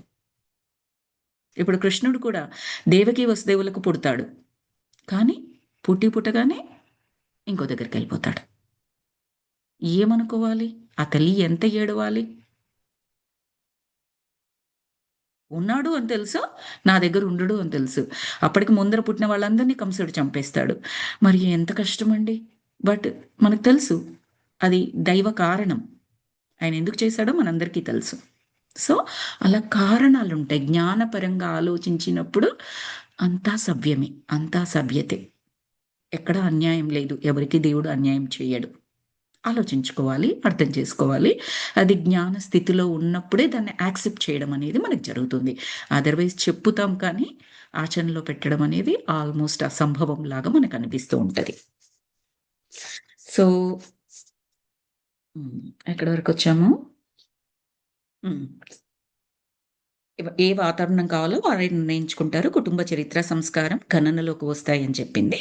తర్వాత ప్రతి జీవి పుట్టబోయే ముందే 7 తరాలు వెనక్కి వెళ్ళి అధ్యయనం చేస్తుందట. కుటుంబ చరిత్ర మనిషి ప్రగతికి చాలా అవసరం. దాని ఆధారంగానే ప్రస్తుత జీవితం ప్లాన్ చేస్తుంది. భవిష్యత్తుని అంచనా వేస్తుంది. శంబలలో ఇప్పుడిప్పుడు చాలా మార్పులు చోటు చేసుకుంటున్నాయి. ఇక్కడ బయట ఉన్న వారికి ఆలయాల్లో పని చేయాలని ఉంటుంది. ఆలయాల్లో ఉన్న వారికి బయట ప్రపంచంలో జన్మించాలని ఉంటుంది. అది ఒక వైవిధ్యం. మేడం, ఏ వ్యాపకం లేక ఇక్కడ నాకు చాలా బోర్‌గా ఉంది అని అడిగారు శార్వరి గారు. అంటే ఏంటి అప్పుడేనా?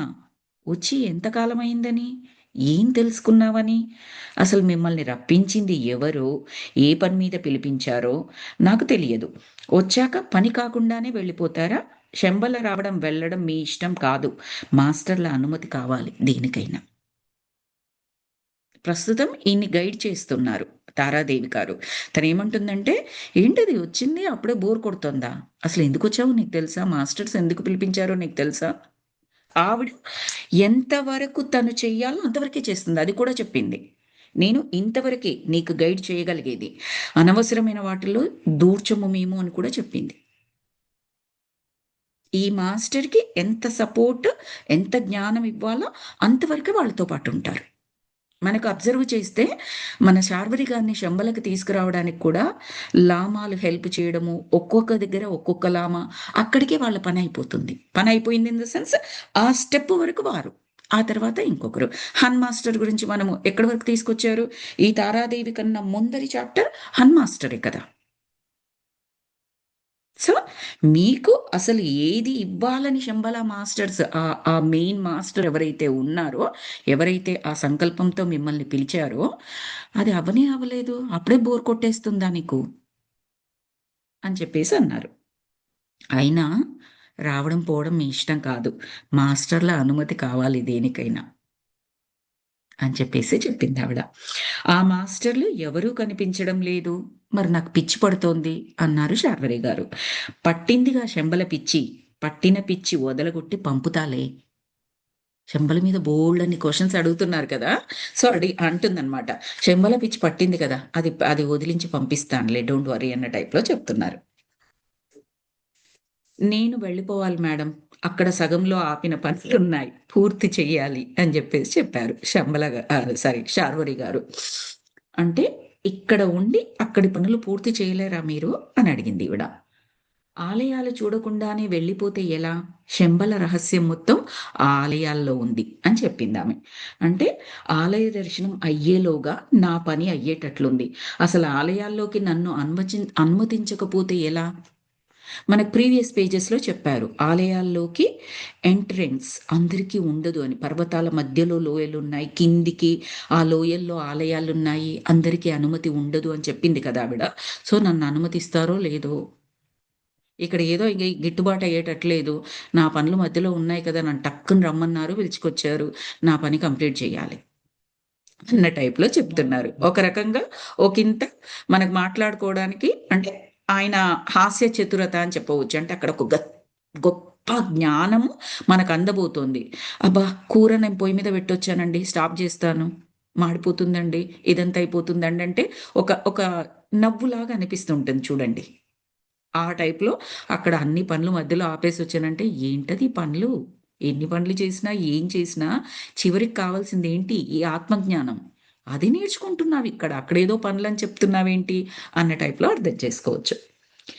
నేను గ్యారంటీ మీ విషయాలన్నీ చూచే బాధ్యత నాది. చెప్పిందీవిడ. నన్ను ఆలయాల్లోకి అనుమతించకపోతే మరి ఎలాగా? అనవసరంగా నన్నిక్కడ ఉంచుతున్నారు. అని చెప్పేసంటే, నేను గ్యారంటీ మీ విషయాలన్నీ చూచే బాధ్యత నాది అని చెప్పింది. ఇక్కడ తిండి తిప్పలు లేకుండా ఎట్లా బ్రతకడం మేడం? మళ్ళీ అడిగారు. మేం బతుకుతున్నట్లే మీరు బతుకుతారు అన్నది కూల్‌గా. ఇది ఒక బ్రతికేనా అనుకున్నాను. కానీ పైకి అనలేదు. ఎగ్జాక్ట్‌లీ. నేను ఇండియా నుండి యూఎస్‌కొచ్చినప్పుడు మా వారు ఫస్ట్ బయటికి తీసుకెళ్ళినప్పుడు నాకు గుర్తుండి బర్గర్ ప్లేసో అనుకుంటానండి. ఐ థింక్ బర్గరే తినిపిచ్చారు. నైట్ డిన్నర్‌కెళ్ళామనమాట. తిన్న తర్వాత ఆ బర్గర్ తిన్న తర్వాత ఇది డిన్నర్ అయిపోయిందన్నారు. ఇంక అన్నం తినకూడదా? అయిపోయిందా భోజనము? ఇంటికెళ్ళి అన్నం తినడానికి లేదా? అని చెప్పేసి అనిపిచ్చింది నాకు. అంటే అప్పటి వరకు మనం అన్నము, చపాతీలు, రొట్టెలు ఏదో ఒక ఇడ్లీ, దోస అలాంటివి తినడం. అది తింటేనే మన మెయిన్ కోర్స్ కంప్లీట్ అయింది అన్న ఫీలింగ్ కదండీ! నిజంగా నాకసలు తిన్నట్టు అనిపించలేదు. ఏదో 2 చిప్స్ నోట్లో వేసుకుంటే ఆకలి తీరిపోతుందా అండి? తీరిపోదు కదా! మళ్ళీ మెయిన్ కోర్స్ వస్తుంది తింటాం అన్న ఫీలింగ్‌తో ఉంటాం కదా! ఫుల్ బర్గర్ తిన్న తర్వాత అనిపించిన ఫీలింగ్ అది నాకు. ఎందుకంటే నేనది ఫుడ్డు మెయిన్ మీల్ అని యాక్సెప్ట్ చేయలేదు కాబట్టి. నాకు తెలీదు యాక్సెప్ట్ చేయాలని. ఒకవేళ అతను చెప్పినా కూడా లోపల ఆకలి అవుతూనే ఉంటది. బికాజ్ అది నా భావన వల్ల. ఇప్పుడు అదే ఒక బర్గర్ ఇస్తే కడుపు నిండా నిండుతుంది. బికాజ్ యాక్సెప్ట్ చేశాను. It's a meal. Full meal అన్నట్టుగా యాక్సెప్ట్ చేశాను. సో, ఇక్కడ ఏమంటున్నాడిన, "మీ బ్రతుకు ఓ బ్రతికేనా" అని అంటున్నాడు. "మీ బర్గర్‌లు తినే బతుకు ఓ బతికేనా? చక్కగా అన్నం, కూరలు, పచ్చళ్ళు, చారు, సాంబారు, పెరుగు అది కదా తిండంటే" అని మనల్ని ఇండియా వాళ్ళంటే ఎలా ఉంటుందో, అలాగా ఈయనేమంటున్నారంటే, "తిండి తిప్పలు లేకుండా నువ్వైతే గాలి పీలుస్తూ ఉంటావు తల్లి. మీ బతుకు ఓ బతికేనా" అన్న టైప్‌లో. అంటే ఒక చిన్న చైల్డ్‌ని చూడొచ్చిక్కడైన. అహంకారం కాదిక్కడేమి. మనకదే లాస్ట్ క్లాసెస్‌లో చెప్పుకున్నట్టుగా ఆయనలో ఆ చిలిపితనం అని చెప్పేసనుకోవచ్చు. ఒక చిన్న పిల్లాడిలాగా అని చెప్పేసనుకోవచ్చు. ఆ కిడ్ మనస్తత్వం. అంటే ఆవిడంది, "ఇదే బ్రతుకు మిత్రమా! మీరు ఎంతకాలం బ్రతికినా మీ బ్రతుకులు అశాశ్వతం. ఇదే శాశ్వతం." 3 పూటలు తిని, క్లబ్బులు, పబ్బులు, డాన్సు, తిండి, తాగుడు ఇవన్నీ ఉన్న వాళ్ళకి ఉపవాసం చేస్తున్నాను, పళ్ళు, ఫలాలు తింటున్నాను, ధ్యానం చేస్తున్నాను, జ్ఞానం చేస్తున్నాను అంటే ఏమనిపిస్తదండి వాళ్ళకి? మీది ఓ బ్రతికేనా? అమెరికాలో ఉన్నారు. ఎన్నో అవకాశాలుంటాయి మీకు ఎంజాయ్ చేయడానికి. మీరేంటి ధ్యానం క్లాసులు, జ్ఞానం అని జెప్పేసి కూర్చుంటున్నారు. సజ్జన సాంగత్యం, సత్సంగాలు అని కూర్చుంటున్నారు అని అంటారు కదండీ! మనందరికీ తెలుసు కదా అది. ఆ టైప్‌లోనే ఊహించుకోవచ్చిక్కడ. కానీ మనకు తెలుసు. ఇది శాశ్వతమైన జ్ఞాన సంపదని మనం నేర్చుకుంటున్నామని. రైట్? అదే విధంగా ఈయన మన శార్వరి గారు, శంబల తారాదేవి గారు మాట్లాడుకుంటున్నారు అని అనుకోవచ్చు. ఆహ్, ఆవిడ ఇది శాశ్వతమని ఆవిడ చెప్తోంది. సరే ఇలా ఎంతకాలం జీవించాలి? జీవించి మాత్రం ఏం ప్రయోజనం? నా వల్ల కాదు మేడం. నేను మనిషిని. మీలాగా దేవతని కాదు. మళ్ళీ అగైన్ ఇంకొక అనాలజీకి వెళ్ళొచ్చు. అసలు ఒకటే జీవితం కదా! మంచిగా తినాలి, తాగాలి, తిరగాలి, డాన్సులు, క్లబ్బులు, పబ్బులు, పొద్దున్న లేట్‌గా లేవాలి, నైట్ లేట్‌గా పడుకోవాలి. ఇది కదా జీవితం అంటే అని వాదించేవారుంటారు కదండీ! కోకొల్లలుగా ఉంటారు. మనని పిచ్చోళ్ళుగా చూసేవాళ్ళు. రైట్? సో, వాళ్ళకి, మనకి ఎంత డిఫరెన్స్ ఉంటదో. మనకి ఇన్ ద సెన్స్ ఇక్కడ అహంకారంతో కూడిన డిఫరెన్స్ కాదు. స్థితి నేను చెప్తున్నానంతే. శక్తి స్థితి చెప్తున్నాను. ఆర్ జ్ఞానం స్థితి. అలాగే మన శార్వరి గారు క్వెషన్స్ అడుగుతున్న దీనికంటే ఆ డిఫరెన్స్, ఆ వ్యత్యాసాన్ని మనం గుర్తించడానికి. ఆయన ఇక్కడ రాసింది ఎందుకు అంటే ఆ వ్యత్యాసం గుర్తించడానికి. ఇలా జీవించి మాత్రం ఏం లాభము అన్నట్టుగా చెప్తున్నారు. నేనెలాగో మనిషిని, మీలాగా దేవతని కాదు అని చెప్పేసి చెప్తున్నాడు. అంటే ఎప్పటికైనా ఇక్కడికి రావాల్సిందే కదా! మీరు చూస్తున్న యోగము, తపస్సు ఇందుకొరకే గదా! ఆయనెంతో ఆత్మజ్ఞానాన్ని నేర్చుకుంటూ ఉంటారు కదా! బుక్స్ చదువుతూ, యోగం అవన్నీ చేస్తారు అని చెప్పారు కదా! మరి దీని కొరకే కదా! మీరు చేసేది అని చెప్పేసి అడిగింది. అంటే అప్పుడు చూద్దాంలెండి. ఇప్పటికీ ఇక్కడి నుండి బయటపడే మార్గం చూపండి, మీకు ఆ జన్మాంతం రుణపడి ఉంటాను అని అడిగాడు.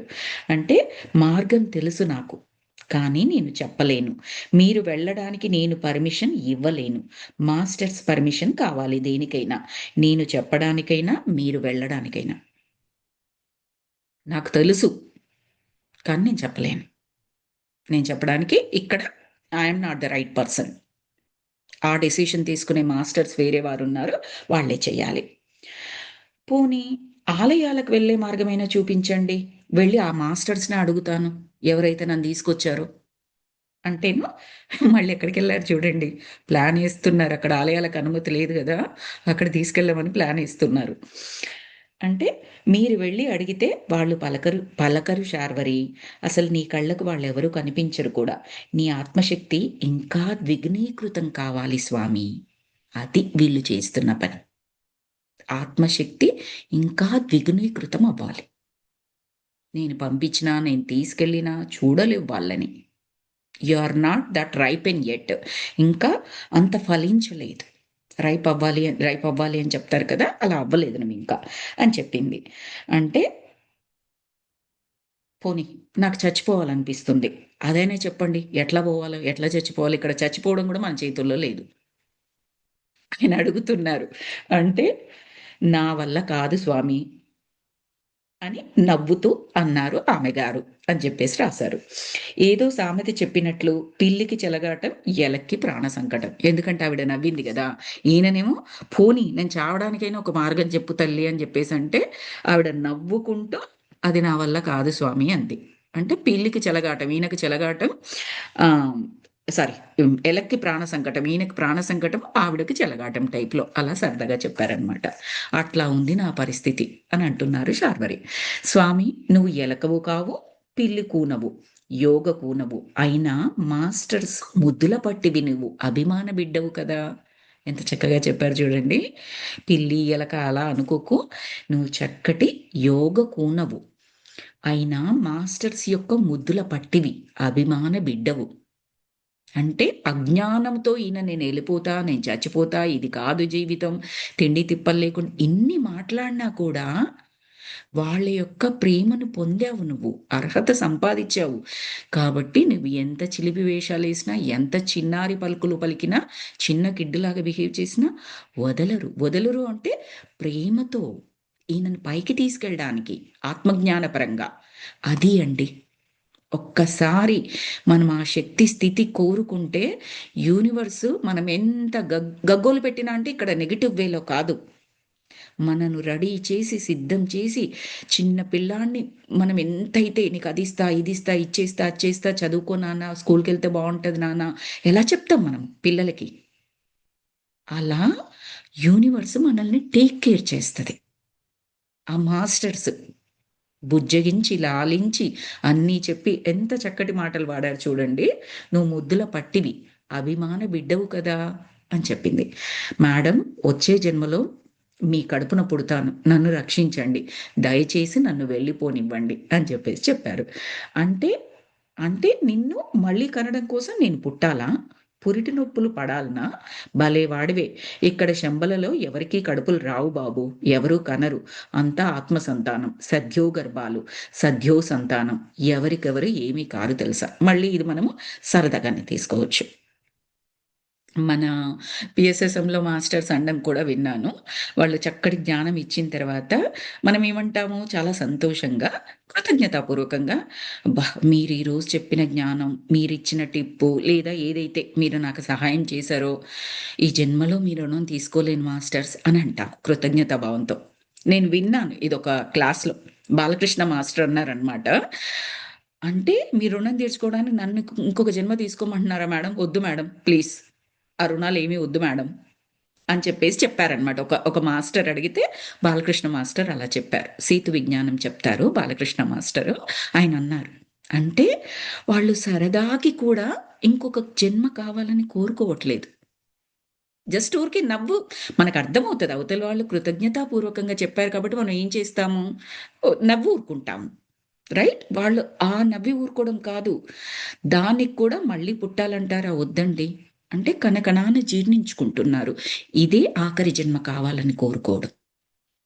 సరదా మాటలకు కూడా అలా అనకుండా ఉండడం అన్నమాట.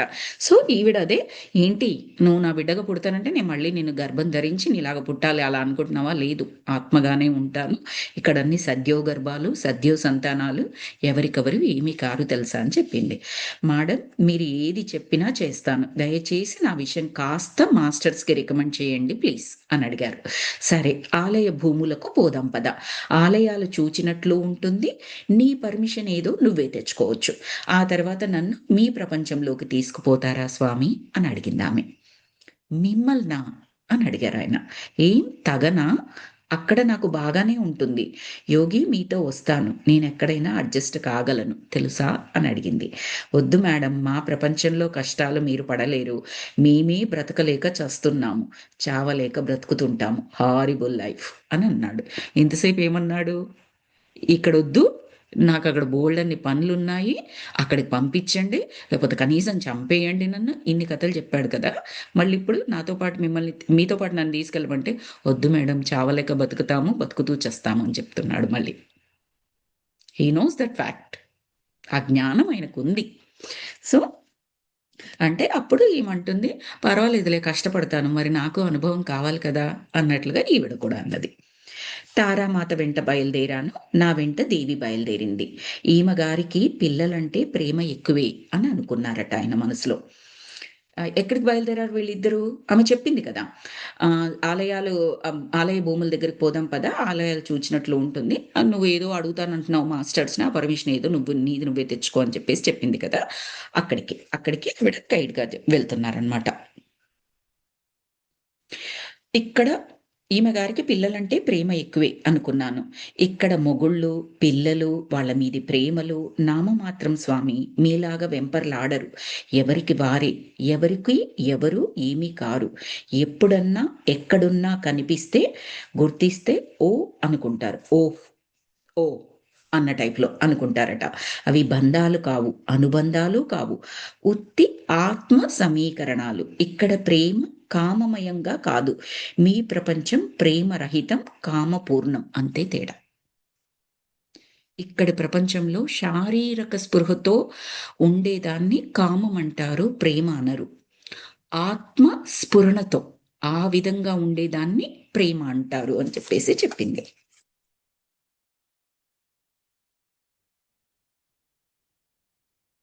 ఈ చాప్టర్‌లో శంబల జీవనంలో ఇది లాస్ట్ పేజ్ మాస్టర్స్. ఇక్కడి వరకు చదువుకుని కంప్లీట్ చేసుకుందాం. నెక్స్ట్ క్లాస్‌లో నెక్స్ట్ చాప్టర్‌లోకి వెళ్దాం. సరే. అందుకే మేడం నేను బోర్ అంటున్నది అని చెప్పేసి చెప్పాడు. ఎందుకు? మీదంతా ప్రేమరహితం, ప్రేమ ఇది అంతా చెప్పింది కదా! చెప్పిన తర్వాత మళ్ళీ మొదలుపెట్టాడు. ఏమని? అందుకే మేడం నేను బోర్ అంటున్నాను. ఇవన్నీ చెప్తున్నారు కాకరకాయ కబుర్లు అన్న టైప్‌లో చెప్పాడు. అప్పుడామన్నది, "మీ జీవితాలే హాయి యోగి. స్వర్గం స్వర్గం అంటూ ఊహిస్తూ సుఖపడిపోతారు. స్వర్గంలోని దేవతలకు మీరంటే ఇష్టం. భూమిపైకి రావాలని తెగ ఉబలాట పడుతుంటారు. స్వర్గంలో లేని సుఖాలు భూమిపైన ఉంటాయని దేవతల భావం. భూమిపైకి వచ్చిన వారు తిరిగి స్వర్గం చేరరు తెలుసా? శంబల చేరుతుంటారు." ఇదెలా చెప్పారని అనుకోవచ్చంటే, మన పురాణ కథలలో మేనక, అప్సరస వీళ్ళందరూ దేవతాలోకం, స్వర్గలోకం కదా! వాళ్ళు ఈ భూమిపైకి ఎందుకొచ్చారు? ఆ కథలున్నాయి కదా! మానస సరోవరంలోకి వాళ్ళు ఎప్పుడెప్పుడో వస్తూ ఉంటారు అనేది. అది కథ కాదు. నిజమే. మనం గుర్తించలేం వాళ్ళని. ఆ ఫ్రీక్వెన్సీలో ఉండం కాబట్టి. వాళ్ళెందుకొస్తారు అంటే, ఈ భూమి మీద మనకేమో స్వర్గం పిచ్చి. ఆ స్వర్గంలో స్వర్గ సుఖాలుంటాయని. వాళ్ళేంటంటే వాళ్ళకదీ తెలుసు, ఇది తెలుసు. 2 తెలుసు వాళ్ళకి. సో, ఈ భూలోకం పైన ఉన్న అందాలని అంటే వాళ్ళకి అందాలు అంటే ఏంటంటే ఆత్మ సౌందర్యం అగైన్. ఇప్పుడు హిమాలయ పర్వతాలున్నాయి. హిమాలయ పర్వతాలు మనకొక పర్వతాల్లాగా అనిపించవచ్చేమో. కానీ వాళ్ళకి శివుడి సామ్రాజ్యం అక్కడ. శివుడుంటాడు. ఆ ఎనర్జీస్‌ని ఫీల్ అవుతారు. మానస సరోవరం చూడ్డానికి ఒక బ్యూటీ కావచ్చు మనకి. వాళ్ళకి ఆధ్యాత్మిక పరంగా. గంగామాత. మనం వెళ్ళి మనం ఆఫ్‌కోర్స్ మనం కూడా గంగామాతని దేవిగా కొలుస్తాము. గంగలో మునిగితే అన్నీ పోతాయని పూర్తిగా విశ్వసిస్తాము. వాళ్ళకి అది సంపూర్ణమైన విశ్వాసం. సెకండ్ థాట్ ఉండదు. సో, వాళ్ళు భూమి మీదకి వస్తారు. వాళ్ళకు ఇష్టమే అని చెప్పేసి ఆ విధంగా చెప్పిందనమాట. మీరు స్వర్గం, స్వర్గం అంటే స్వర్గ సుఖాలు ఊహిస్తూ అక్కడే అనుభవిస్తూ ఉంటారు అన్నట్టుగా చెప్పింది. ఏంటి? ఏం వారు స్వర్గానికి తిరిగి పోరా అని చెప్పేసి అడిగారు. ఎవరు? స్వర్గం నుంచి దేవతలు భూమి మీదకొచ్చినప్పుడు మళ్ళీ స్వర్గానికి తిరిగి పోరా అని అడిగారీయన. అంటే స్వర్గం ఎక్కడుంది స్వామి అన్నది మళ్ళీ. అంటే విపరీతంగా ఆయన్ని కన్‌ఫ్యూజ్ చేస్తుందనమాట. ఫస్టేమో మీ లోకంలో ఇలా అలా అన్నది. తర్వాత నన్ను మీ లోకానికి తీసుకెళ్ళిపోండి అని జెప్పింది. తీసుకెళ్ళిపోండి అంటే ఏమన్నాడు? దారిలోకొచ్చాడు. ఎందుకండి మా లోకంలో బతకలేక చస్తాం, చావలేక బతుకుతాము అని జెప్పేసి మళ్ళీ రియల్ ఫ్యాక్ట్‌కొచ్చాడు. ఆమె ఏదైతే చెప్పిందో అదే ఈయన చెప్పాడు. సో, అలా వీళ్ళు అంటే ఆయన దారిలోకి వచ్చి బయట పెట్టిస్తుందామె. మా లోకానికి నేను వెళ్ళిపోతాను అన్న మనిషి చేత మా లోకంలో ఏముంది మేడం? ఎందుకు మేడం? అని చెప్పేసి చెప్పించింది. సో, అలా చాతుర్యంతో తెలివిగా సంభాషణ చేస్తుంది ఆయనతో. స్వర్గము అని చెప్పేసి ఆవిడే మాట్లాడింది. మళ్ళీ ఇప్పుడేమంటుంది? అదెక్కడుంది స్వామి అంటుంది. స్వర్గం ఎక్కడుంది స్వామి అంటోంది. తర్వాత ఒక కొండ ఎక్కి అంచున క్రిందికి దిగాము. ఒక గంట నడిచాము. మరొక గంట ప్రయాణం తర్వాత ఒక గుహ చేరుకున్నాము. ఈ గుహలో కూర్చొని శంబల ధ్యానం చేయండి. నెగెటివ్ ఆలోచనలు పూర్తిగా వదలండి. పూర్తిగా శూన్యం అయిపోండి. అసూయ, ద్వేషం, ఆశ, భయం ఏవీ ఉండకూడదు. భయపడ్డారో డాకిని వస్తుంది. బేసిక్‌గా ఏమంటుందంటే కంప్లీట్ శూన్య స్థితి. అన్ని అరిషడ్ వర్గాలు శూన్యమైపోవాలి. పూర్తిగా ఆత్మస్థాయిలో ఉంటేనే అవన్నీ శూన్యమవుతాయి. సింపుల్. శారీరక స్పృహ 0.0001% ఉన్న ఇంకా పూర్తి శూన్య స్థితిలో ఉన్నట్లు కాదు. సో, అలా ధ్యానం చేయండి మీరు అని చెప్తోంది. బికాజ్ ఈయన శక్తి ద్విగుణీకృతం కావాలి అని చెప్పింది కదా! దానికి స్టెప్స్ అన్నమాట ఇది. అప్పుడు ఇంకేం జెప్పింది? మీరు భయపడ్డారో డాకిని వస్తుందని జెప్పింది. బూచోడొస్తాడు అని చెప్తాం కదా! ఆ టైప్‌లో డాకిని వస్తుందని జెప్పింది. చెప్పగానే అప్పుడు శార్వరి గారికట నిజంగానే భయం వేసిందట. వెంటనే నా ముందు ఒక మంచు మనిషి ప్రత్యక్షమైనాడు. అది డాకిని అని భయంతో కళ్ళు మూసుకున్నాను. డాకిని కాదు, అది బ్రహ్మర్షి భార్గవ. ఎవరు గుర్తున్నారా? భార్గవ్ ఈయన ఫ్రెండ్. ఫ్రెండ్ అంటే ఫస్ట్ వీళ్ళ ఊరు నుంచి ఇక్కడికొచ్చారు చూడండి. ఆ భార్గవ్ గారు ఇప్పుడొచ్చారు పిక్చర్‌లోకి. ఇంతవరకు రాలే. శంబల జీవనంలో ఎక్కడా మనకాయన పేరు వినిపించలేదు. సో, అప్పుడు భయంతో కళ్ళు మూసుకున్నాడు. ఆ మంచు అంటే ఐస్ ఉంటుంది కదండీ! అది. ఆ మంచు మనిషిలాగా ఒకతను ప్రత్యక్షమైనాడు. ఎవరంటే అతను బ్రహ్మర్షి భార్గవ. "హలో గురూజీ పిలిచారా?" అని నవ్వుతూ అడిగాడట. ఆ భార్గవ గారు. అంటే పిలిచానా నేను? భయంతో గావు కేక వేశాను. సింపుల్ పిలుపు గాదది. భయంతో గావు కేక వేశాను అని చెప్పేసి చెప్పారు. అంటే అయితే నువ్వు ఎట్లా ఇక్కడ? అని జెప్పేసి భార్గవ గారడిగారు. "మరంత భయంతో కేక వేశావు. ఎట్లా ఇక్కడ? ఇక్కడికెలా వచ్చావు?" అన్న టైప్‌లో. అంటే, "ఆ బాట నాకు తెలుసు గురూజీ రండి పోదాం." ఎవరడిగారు? "నువ్వెట్లా ఇక్కడ?" అని చెప్పేసి మన శార్వరి గారు భయంతో కేక వేశారు కదా! కేక వేసిన తర్వాత ఏమన్నారు అంటే, మన భార్గవ గారిని అడిగారు. "సడెన్‌గా ఇక్కడెట్లా ప్రత్యక్షమైనావు?" అని భార్గవ గారిని అడిగారు. అంటే, ఆయనేం సమాధానం చెప్పారంటే, "ఈ బాట నాకు తెలుసు గురూజీ రండి పోదాం." ఇక్కడ గురూజీ అంటే ఎవరు? శార్వరి గారు. శార్వరి గారిని మన భార్గవ గారు గురూజీ అని పిలుస్తారు ఆల్ ద టైము. సో, ఈ బాట నాకు తెలుసు. అందుకని ఇక్కడ ప్రత్యక్షమయ్యాడు. అంటే ఎవరితో ఏ పని చేయించాలో ఆ పని చేయిస్తున్నారు ఆ శంబల మాస్టర్స్, ఆ గురువులు. తర్వాత ఈయన అనుకుంటున్నారు శార్వరి గారు. ఇది కలా? భ్రాంతా? ఈయన భార్గవ గారు ఇక్కడ ప్రత్యక్షమయ్యి, ఈ బాట నాకు తెలుసు అని చెప్తున్నారు. కలా? భ్రాంతా? అప్పుడు తారాదేవి ఏమంటున్నారంటే, "పదండి మిమ్మల్ని తిరిగి పంపిస్తాను" అని అన్నది తారాదేవి. పర్మిషన్ వచ్చింది యోగి. సరిహద్దులు దాటిస్తాను పదండి. యోగి అంటే ఎవరు? తారాదేవి మన శార్వరి గారిని మధ్య మధ్యలో యోగి అని పిలుస్తున్నారు కదా! సో, పర్మిషన్ వచ్చిందండి మీకు. ఇంక రండి. ఆ దారి ఆ సరిహద్దులు ఏవైతే ఉన్నాయో అవి దాటిస్తాను పదండి అని చెప్పింది. అప్పుడు కళ్ళు మూసుకొని కూర్చున్నాము. మరు నిమిషంలో షిగాట్సేలో ఉన్నాము. ఎవరు? భార్గవ అండ్ శార్వరి గారు. తారాదేవి కనిపించలేదు. ఎందుకు కనిపిస్తుంది? అక్కడి వరకే. ఆమె గైడింగ్ రోల్ ఏదైతే ఉందో వీళ్ళకు మార్గదర్శకత్వం చేయాలి కదా. ఎక్కడి వరకు? ఆ సరిహద్దులు దాటి ఇయ్యడం వరకు ఆమె బాధ్యత ప్రస్తుతానికి. సో అక్కడ వరకు దాటించింది. కళ్ళు మూసుకొని కూర్చున్నాము అంటే దాని మీనింగ్ ఏంటంటే ఆవిడ ఏదైతే ధ్యానం చెప్పిందో పూర్తి శూన్య స్థితిలోకి, ఆ స్థితిలోకి వెళ్ళిపోవడం అనమాట. ఆ తర్వాత ఏమయ్యింది? డైరెక్ట్‌గా మరో నిమిషంలో షీ గాట్ సేలో ఉన్నాం. మరో నిమిషం అంటే ఇక్కడ చాలా రకాలుగా అర్థం చేసుకోవచ్చు మాస్టర్స్. మనకి నిమిషాలు, గంటలు ఇలా మన కాలమానం అంటూ ఒకటుంటుంది. వాళ్ళకి కాలమానం ఉండదు.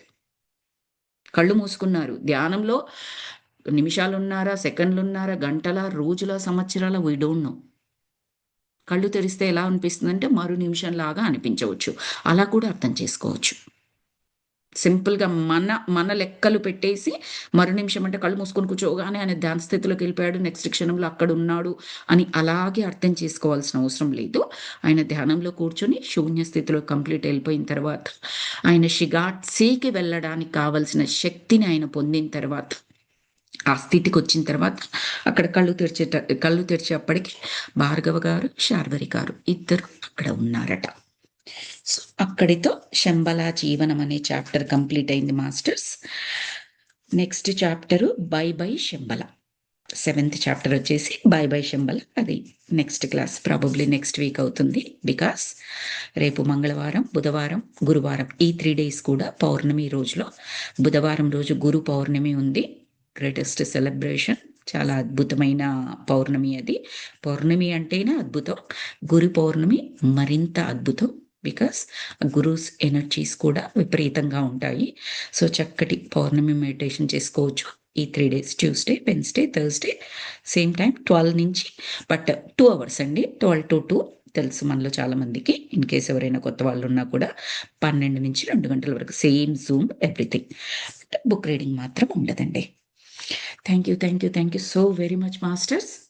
All the universal astral masters, astral pyramids, Shambhala masters, Sharvari గారు, తారాదేవి గారు, భార్గవ గారు, ఆల్ ద మాస్టర్స్కి హృదయపూర్వకమైన ధన్యవాదాలు తెలియజేసుకుందాం. అలాగే విశ్వమాతకి, ప్రకృతి మాతకి, భూమాతకి కూడా ధన్యవాదాలు తెలియజేసుకుందాం.